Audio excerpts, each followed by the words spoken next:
Hey there, welcome back. In today's video, I'm going to address one of the most important study areas of chess, pawn endings. And I'm going to do so by analyzing a game played by David Navara in the first round of the Chess Olympiad, played in Budapest nowadays. What's your pick to win the Olympiad?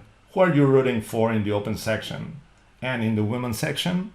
Well, my picks are Hungary in the open section. I know it's hard because they are not favorite.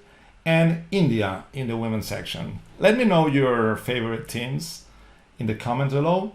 Okay, so in this game, I'm going to address pawn endings because they're essential, as every kind of ending can transpose into a pawn ending. Yeah, you're playing a rook ending and all of a sudden you trade rooks and you are in a pawn ending.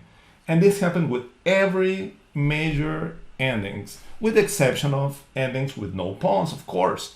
But yeah, knowing the key ideas and being able to calculate right the pawn endings is something basic to improve your chess. Without further ado, let's jump right into the game. Navara plays with black and his opponent is Konstantinos Michailidis from Cyprus. He's a FIDE master. Well, after a long game, this is move 44. This is white to move, and his opponent played king d2. And this is a very instructive mistake. After king e2, the game remains equal. I mean, not a draw. It can be played on and on and on forever. But king d2 is a losing mistake. It's a blunder. Navara captured, e takes d4, c takes d4, and played knight c4, transposing into pawn ending. Well, Konstantinos played king d3. Trading knights is simply a losing move. D takes c4, and now king d5 is coming, and there is very little white can do to resist. For instance, king e2, king d5, king e3, and f5, and this pawn is going to fall, and this would be it for white. So white is losing the pawn and the game. So trading is not possible. King d3, Navara capture, knight takes e3, king takes e3, and we reached a pawn ending. Well, what's the advantage for black? Why do I say black is winning? This pawn stops this couple of pawns, and this is a big advantage. On the other hand, this pawn has the chance to move twice. Let me try to explain what's the mystery with the f pawn.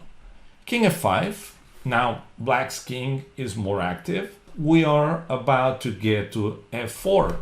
Once we get to f4, after king e2, king f4, king f2, white is holding and is covering this square and this square. White can't play king d3 because of king d3, and then we will grab every pawn in the king side, and the h pawn will win the game.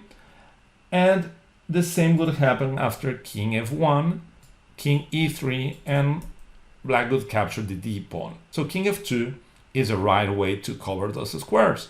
And here's where the mystery of the f pawn is revealed. f5 is a reserve tempo and forces white to move the king. So this is the way the game continued. And king e2, Navara got to g3, king f1, and now it's time to make this pawn break. g4, f takes g4, f takes g4, h takes g4, this is forced, king takes g4. Seems to be easily winning for black, as the d pawn is too exposed. King f4, king e4 is threatened, and white's queen cannot go to d3 as king f4, for instance, king d3, king g3, then the pawn on g2 falls, and it's even worse. And of course, king f2, king e4, and again the pawn falls and the game is decided. So it seems that's the end, but the player from Cyprus played king g1 trying to attack the h pawn. And this is a pretty instructive moment. How would you win this position? I encourage you to stop the video and try to analyze it till the very end, and let's see if you find the winning idea. Well, the winning move is king f4. It's not the only one. King g3 also wins, but the idea is to go and capture the d pawn. The game continued with king f4. That was Navara's choice. King h2, king e4, king h3, king takes d4, king takes h4. And here we are, we have a pawn race again. And black is having a better position because of the strength of the king, the better position of the king compared to white's king that is in the h file. And the h file is a problematic file, as you will see, because you can only move to g, never to j. I mean, j doesn't exist. So, and well, the thing is that black needs to support its pawn and avoid white's king from stopping it. So what to move with black? What's the best move for black? The game continues with king e3. That's the simplest move, but not the only one. The one that doesn't win is king e5 because of king g3. Then the king is able to stop the pawn easily. So king e3 stops white's king from coming back, helps the pawn to queen easily. So the only chance for white is to push his own pawn, d4, d4, g5, d3, g6, d2, g7, black queens first, g8, and here is the special moment in which queen h1 wins the game right away, as king g5 or king to any of those squares is going to be answered by queen g2 or queen g whatever, king f6, and queen takes g8, winning the game.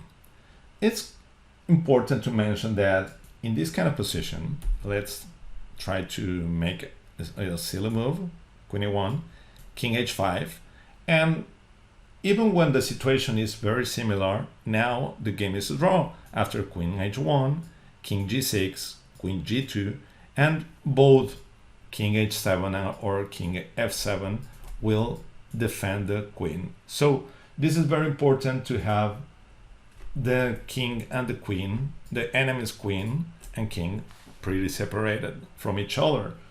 Okay, that's the way Navara won. A few takeaways from the ending. Okay, first of all, in this kind of position after king f5, we see the importance of having an active king. In the ending, the role of the king increases and we need to activate our king. Having played h4 as an expansion on an earlier phase of the game helps us to have this way to f4 and g3. It's pretty important to note that this pawn not only stops these couple of pawns, but also help us to get to white's position. And at the end, it's really important to note that having a reserve tempo is something crucial. This will win you games.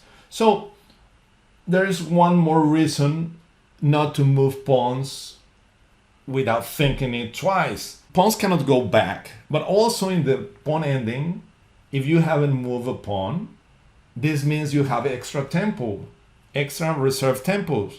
So reserve tempi, I mean, and this is something that will give you wins. So be careful when you move a pawn. Well, the last idea, but not a minor one, is after king e2, king g3, king f1, the king by himself has reached already g3, but cannot go further. So we need a pawn break. Yeah, we need a pawn break to conquer this square. And this pawn break is g4. This is the so-called widening of the beachhead. This is the way it appears in the books. So after f takes g4, f takes g4, h takes g4, king takes g4, now we can get to e4 as there is no pawn on f3. So this is a very textbook example. That was very well played by Navara, a fantastic player that we all admire.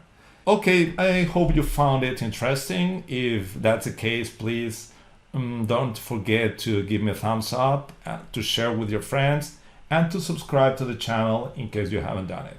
Thank you for your attention and see you next time. Goodbye.